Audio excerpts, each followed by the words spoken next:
Welcome to Soulful Self-Care series, and in this video we're going to talk about the mental self-care.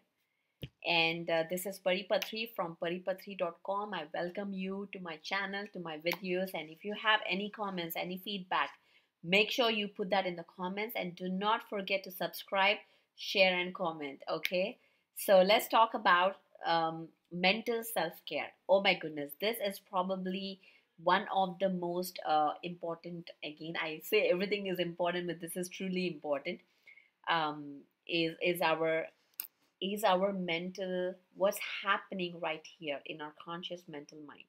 And again, as I mentioned before, and it is worth repeating because repetition is how we program ourselves.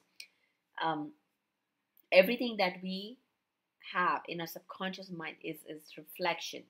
Every person that we meet in our life, every experience that we have is a direct reflection of our own subconscious mind. We are the powerful co-creators of our lives. We are the heroes, the central person that is everything else is revolving around us. So we are creating, we are influencing our realities. And of course there is a collective field, and that's we all form in that grid, but in reality, in our personal experience, there's a collective experience and there's a personal experience. In our personal experience, our own feelings, emotions, our thoughts are influencing the way we interact in our everyday life.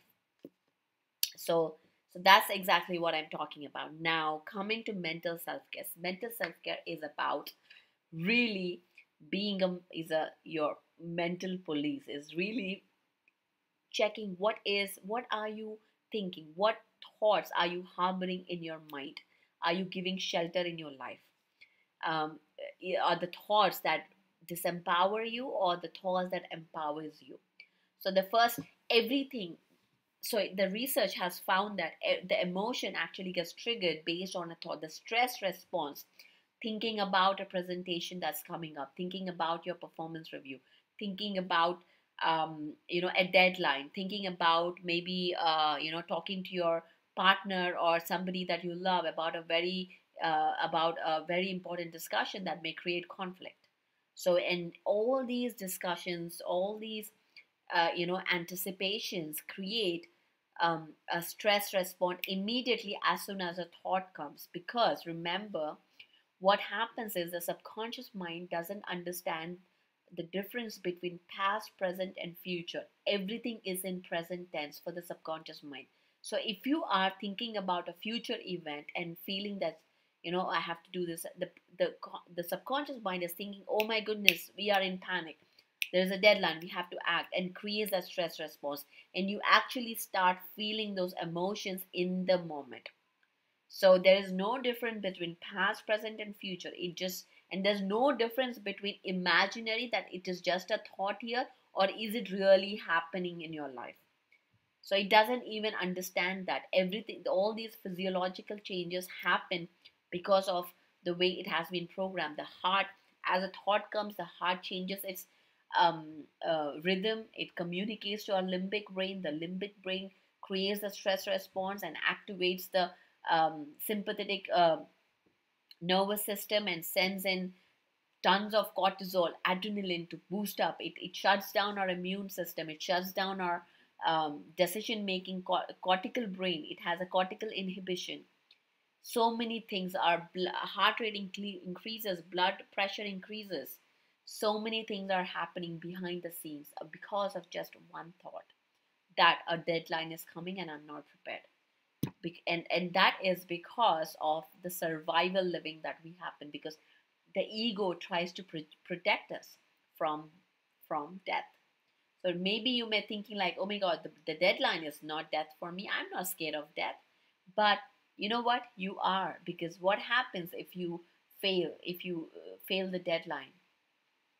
What happens? You may not get your performance review, you may not get your raise, you may not it's a failure. Failure is equal to death for us. We'd rather die than be a failure. That's the programming, again coming back to us from the generations, from our childhood. So So there's so much. This is just to give you a glimpse of what is happening behind. There is so much happening, and it is not just about. So we have to be mindful about our thoughts. So if I'm telling you that your thought is creating this response, I will also tell you that with a thought you can actually change the way you experience. You can actually change your reality. You can actually start creating a different experience for yourself just by changing your thoughts. So if a thought comes of fear, what if I fail? Then change to what if I win? What will I do if I win? What happens if I win?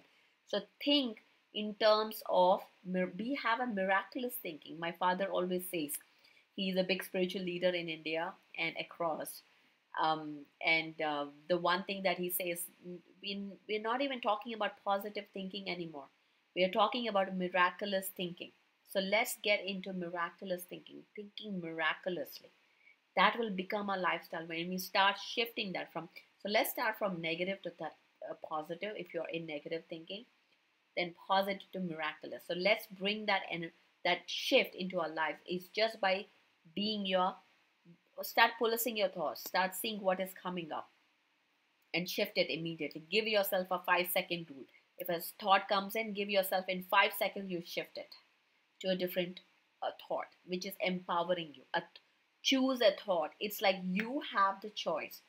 You have the choice to choose your thoughts. You have the choice to choose your emotions, which we'll talk in the next video. Choose what works for you. In this, what is beneficial for you? Are you don't choose a thought that is draining you. So let me just talk about draining and renewing.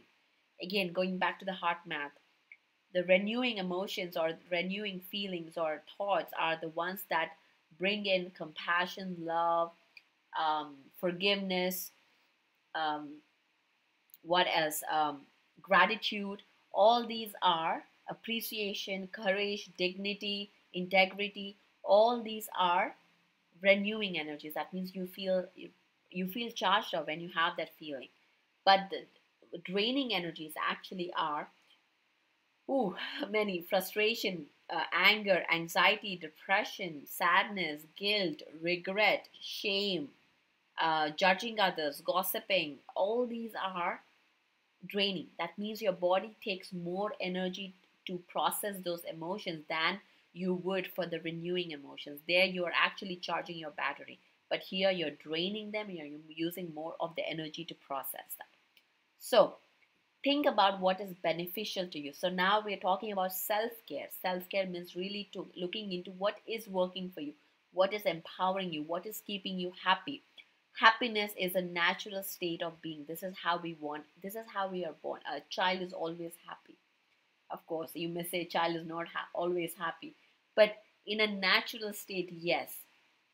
I have two kids. I have two toddlers, so I know exactly what you may be thinking if you have a child. But it's about, again, so thinking about thoughts. So let's start changing them. Let's start changing those thoughts into miraculous thoughts. Do not participate in conversations that reinforce those negative thoughts. Do not take yourself away from all those conversations. Just say, I don't want to, because wherever your thought goes, your energy goes. Wherever your focus goes, your energy goes. If you give a thought into that experience or reality, you are energizing, because you're giving your energies into it. You energize that. Instead, focus on what you want in your life, so you energize more of that. Okay, so this is what mental self-care is about. So the homework is to start thinking about what are your thoughts and how do you shift them into empowering, into more beneficial, what works for you. Think about that and let me know what comes up for you. Thank you very much. The next video we talk about emotional self-care.